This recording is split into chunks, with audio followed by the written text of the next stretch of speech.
Good morning, everyone. Today, I'm going to talk about something that I know pretty well from being a supply chain operations manager.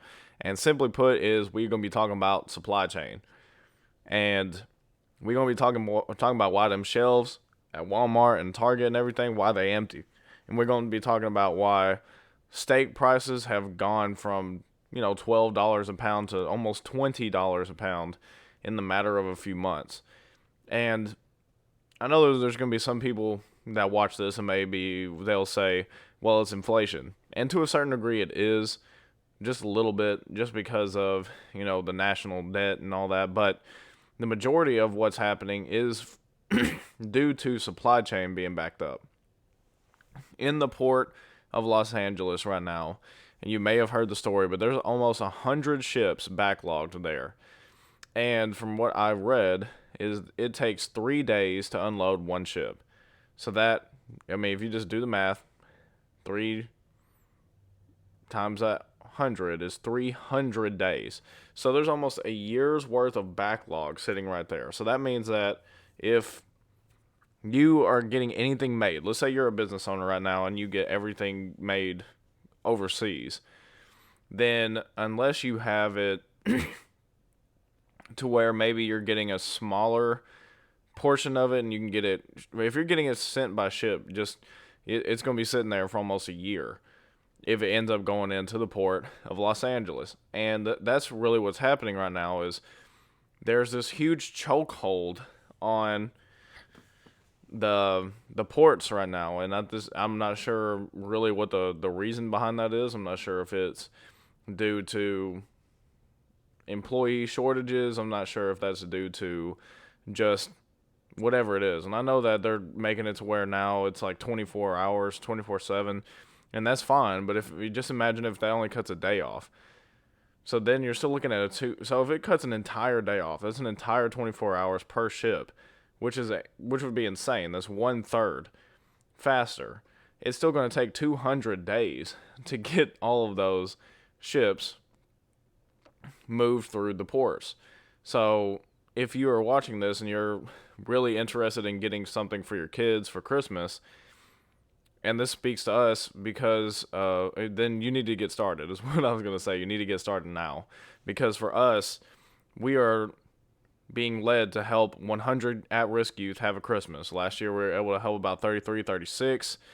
This year, 100. But we have to get started now. So that's what we're going to be doing later this week, is just getting started buying stuff because the supply chain is absolutely demolished. Every time I go into Walmart, there's shelves that are empty. Target, with their Halloween decor, they could not keep it stocked because they had so little inventory. So the thing is, being in supply chain, what's happening is it's not the store's fault, it's their actual suppliers. So you have your manufacturers for the stuff, then they ship it to you, and then you put it on the shelves and then you sell it. And the thing is right now is the manufacturers just can't get it to them. It's getting held up at the ports, and that's a big thing that's holding up inventory, is the fact that these ports cannot turn out these ships fast enough. And the reason that it even got to this point was because of last year being completely locked down. When we were completely locked down, people did not shop as much. So, because they did not shop as much, because there was consumer fear, which was completely understandable, then that meant that this year when we first came out of lockdown up until now, people just started buying a lot of stuff. We had stimulus check money, now tax credit money or child tax credit money. We were still, for the people who were still working, still working, still getting that money. So we were actually had more capital to spend. So then, at least for us, when those stimulus checks were hitting, we were seeing an increase in sales on our stuff even. So that meant that whenever the stores first opened back up and everyone could go out and do all the stuff, then that meant that there was going to be a huge uptick. Now you have this, and I'm sure everyone's been hearing it: shortage of this, shortage of that, shortage of this, and that's just because the actual manufacturers either A, didn't produce as much, or B, didn't produce at all and went out of business. So now that things are back normal, these manufacturers either don't exist or they just don't have the capacity. So now that they're getting their capacity back up, it's just like flooding the market with stuff.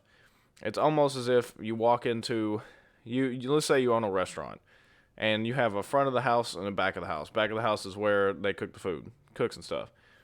Front of the house, there's 100 people waiting and they just let everybody in and everybody's just sitting down. All of a sudden, you have slammed the kitchen. The kitchen will have 100 tickets in the matter of minutes. How are they ever going to fulfill that? So now you've got this huge backlog of food that needs to go out. You've got people that are upset because they're not getting their stuff. And that is very reminiscent of what's happening right now. And the whole reason for me making this video is I just kind of wanted to give some elaboration on what's happening. Also, just to let you know ahead of time, is go start buying now. If you are really interested in getting a certain thing for Christmas, for your kids, for yourself, whatever, go buy that thing now. Don't wait, because you might not get it. And if you have any questions, concerns, let me know down in the comments. I hope you did enjoy this. If you did, please consider liking and subscribing, as I do post every day, and I will see you guys tomorrow.